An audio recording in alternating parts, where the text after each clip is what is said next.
अस्सलामुअलैकुम दोस्तों, कैसे हैं आप? ठीक हैं? आई डू होप आप सब अच्छे होंगे। मैं हूँ जी इस वक्त मोरक्को में, और क्रिसमस की हॉलीडेज़ हैं और न्यू ईयर भी है।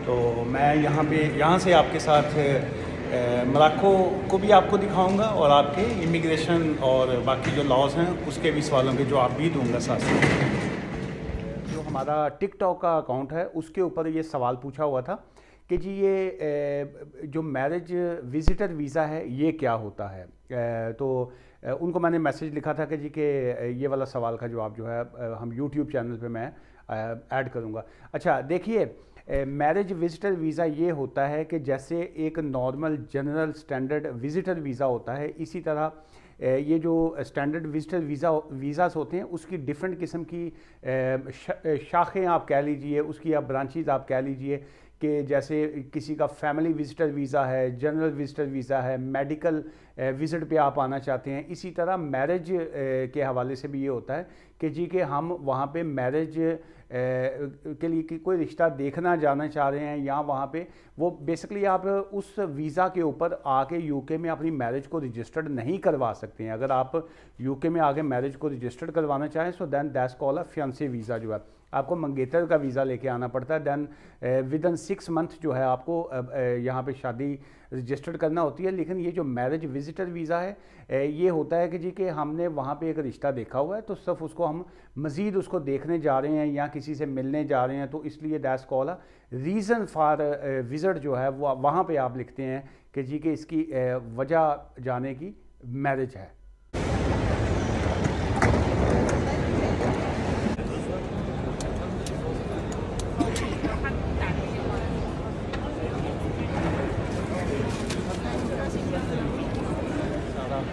रश है पीछे, इमिग्रेशन लाइनें लगी हुई हैं जी। ये जो सारे लोग खड़े हैं ना जी, ये यहाँ पे अभी भी ये हेल्थ केयर का फॉर्म और public health passenger form, corona virus, और ये अभी भी 22 दिसंबर है आज, अभी भी लोगों से ये फिल करवा रहे हैं जी के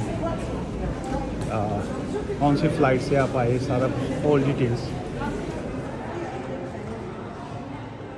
वेदर जो है जी बड़ा ज़बरदस्त है, और सर्दी बिल्कुल नहीं है। और यूके से मैं जिस वक्त निकला तो उस वक्त वहाँ पे स्नो और काफ़ी ज़्यादा ठंड थी। तो अभी तो एयरपोर्ट पे हूँ, बाहर निकलूँगा और फिर बताऊँगा कि यहाँ का वेदर कैसा है।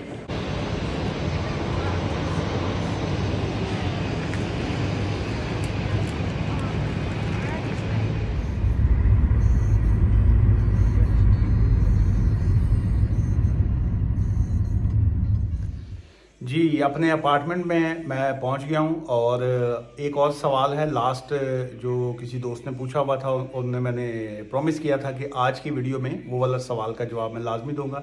उस सवाल का मैं जवाब दूँ। फ़ी वेवर के हवाले से ये आपका सवाल बड़ा ज़बरदस्त था। आपने कहा जी कि मेरी फ़ी वेवर की एप्लीकेशन जो थी वो एक्सेप्ट हो गई हुई थी, तो आफ्टर फ़ी वेवर एप्लीकेशन जो है आपने मेन एप्लीकेशन जो है वो फ़ाइल की हुई है। तो जो मेन आपकी एप्लीकेशन है उसका अभी तक जो है वो फ़ैसला नहीं आया है। तो क्या वो जब तक केस का फ़ैसला नहीं आता, लेकिन मीनवाइल अगर मुझे कोई मेडिसिन चाहिए या मैंने जो प्रिस्क्रिप्शन मैं लूँगा तो क्या मुझे उसमें भी एग्जाम्पशन होगी, क्योंकि मेरी फ़ी वेवर की जो एप्लीकेशन है वो मेरी माफ़ हो गई हुई थी, या मुझे उसमें फ़ी वेवर मिल गया था। देखिए उसमें होता क्या है कि fee waiver is a something different, जो है उसमें आपको एप्लीकेशन आपकी वो वाली एक्सेप्ट हुई कि जी कि आप फ़ी पे नहीं कर सकते हैं, तो दैट्स वाई उन्होंने आपको एग्जाम्प्ट कर दिया। लेकिन अब इसमें आप अगर प्रिस्क्रिप्शन अपनी माफ़ करवाना चाह रहे हैं तो आपके पास सॉलिड एविडेंस तो ऑब्वियसली है कि जी कि मेरे पास पैसे होते तो मैं फ़ी क्यों माफ़ करवाता। लेकिन साथ ही साथ जो है वो आप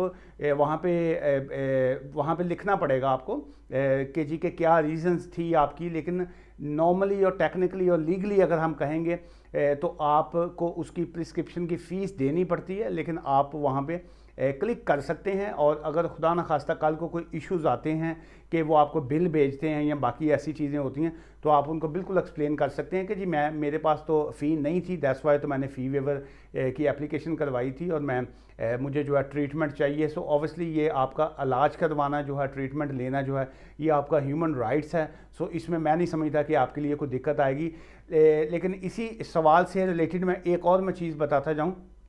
बहुत से लोग जो हैं वो आजकल विजिटर वीज़ा के ऊपर आके अपना किसी न किसी तरीके से, आई डोंट नो कैसे वो कोई फेक चीज़ लगाते हैं या जैसे भी वो करते हैं, लेकिन वो अपना NHS जो है वो रजिस्टर्ड कर लेते हैं। सो जो ही उनका NHS रजिस्टर्ड होता है तो उसके बाद वो जो है अपना इलाज करवाना शुरू करवा देते हैं। सो देखिए, आप विजिट वीज़ा के ऊपर आके अपना ट्रीटमेंट जो है वो नहीं करवा सकते हैं। बहुत से हमारे अपने क्लाइंट्स हैं जिनको बिल्स आ रहे हैं, वो उनकी मतलब ऑब्वियसली हमारे जो क्लाइंट्स हैं उनकी कोई फैमिली आ गई, कोई रिलेटिव्स आ गए, दोस्त आ गए, उन्होंने आके एक और पिछले दिनों एक ऐसे ही था एक केस, तो उनको आई थिंक वो 26,000 समथिंग का बिल आया है कि वो विजिट वीज़ा पे आए थे। तो उन्होंने आके, तो उनकी जो मिसिस थी वो प्रेग्नेंट थी, तो उन्होंने डिलीवरी वगैरह और ये वो सारा कुछ काम करवाया। तो अभी उनको 25-26 हज़ार पाउंड का जो है वो उन्होंने बिल भेजा हुआ है। सो ऑब्वियसली अगर वो बिल पे नहीं करेंगे, वो भी एक क्रिमिनल ऑफेंस है। फिर उसके बाद अगर वो किसी तरीके से यहाँ से आउट भी हो जाते हैं इस कंट्री से, तब भी जो है वो उनकी इमिग्रेशन जो है हिस्ट्री वो ख़राब होगी, तो फ्यूचर में उनका वीज़े के लिए भी मुश्किल पड़ेगा। सो इन शॉर्ट ये है कि अगर आप विजिट वीज़ा पे आते हैं तो आप अपना मेडिकल रजिस्टर्ड भी नहीं करवा सकते हैं, आप NHS नहीं ले सकते हैं।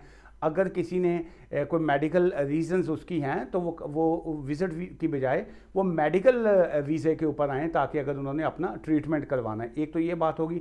और ये जो लोग फ़ी वेव के ऊपर होते हैं या इस किस्म के उनके कंपेलिंग एंड कंपैशनेट सर्कमस्टांसिस होते हैं कि जी हम अफोर्ड नहीं करते हैं अपना इलाज करवाना, तो वो ह्यूमन राइट्स हैं आपके। लेकिन चूंकि आप यहाँ पे विजिटर नहीं हैं, आपकी एप्लीकेशंस वगैरह पेंडिंग हैं, सो इसलिए जो है आप अपना ट्रीटमेंट जो है वो करवा सकते हैं जी। और ये बड़ा इंटरेस्टिंग सवाल था, लेकिन जहन में रखिएगा मैं यहाँ पे इंफॉर्मेशन दे रहा हूँ। अगर किसी के कोई इस तरह की सिचुएशन हो, सो इज़ ऑलवेज एडवाइजेबल कि आप जो है प्रॉपर लीगल एडवाइस जो है वो हमसे ले लिया करें। ले जी, आज की इस वीडियो से मुझे इजाज़त दीजिए। कल सुबह जो है मैं आपको मोरक्को दिखाऊँगा और नई वीडियो और नई बातें जो हैं और नए सवालों के जवाब वो मैं दूंगा आपको।